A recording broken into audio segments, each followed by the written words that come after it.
Hi, my name is Chris Geron, and I'm going to show you my Project 3 presentation on correlated Q-learning paper by Greenwald and Hall. Here is the paper.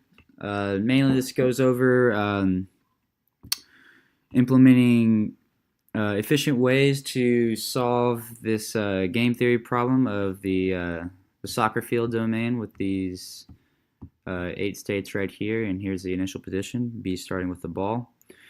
And basically this is a two-player MDP, stochastic game, and it utilizes the 4 value functions. The value functions are, this is like regular Q-learning, minimax, which is faux Q, this is friend Q right here, and then we used CE, or correlated equilibrium Q.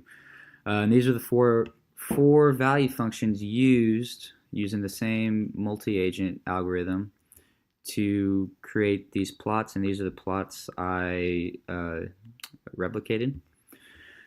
And so first I created the domain of the soccer field. I'll just show you briefly how I did that.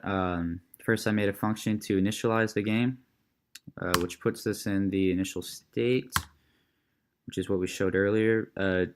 2 means B, 1 means player A. If there's 2 digits, that means he has the ball. It's just kind of a visual representation function I made.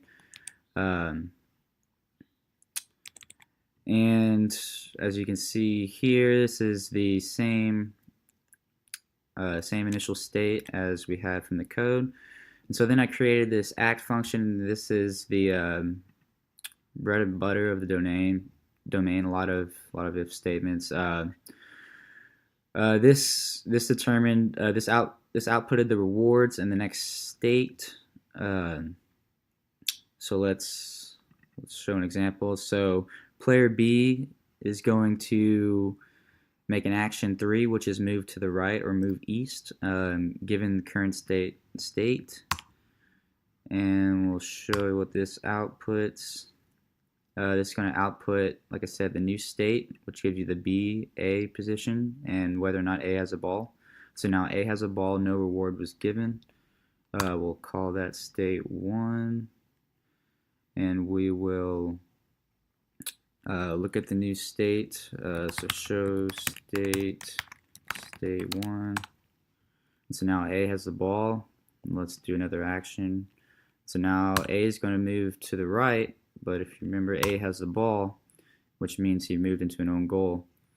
So A received a reward of -100, and B received a reward of 100. And so it makes this a zero-sum game.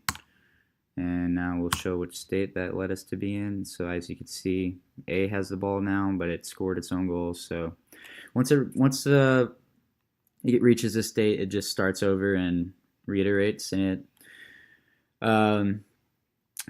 the main differences between trying to calculate all these plots were the value functions. As you can see, these are the friend value function. We got the qlearn faux value function, which uses linear program. Same thing with the CE, uses a type of linear program. But all these run on the same, pretty much the same multi-Q agent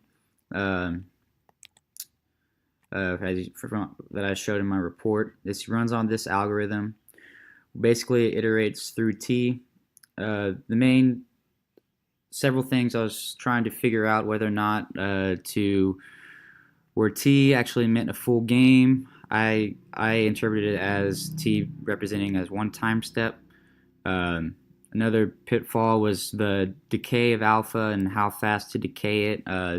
The parameters and clarification on the paper wasn't quite clear to me, but I did my best. And then last but not least was how to handle terminal states. The terminal state I decided to go with, once a terminal state had been reached, then I were to update the V value to equal 0. Here are the results that I was able to come up with. Very similar to the paper. The main difference is that mine converged a little faster. Thank you for your time. If you want to hear more, read about it. Thank you.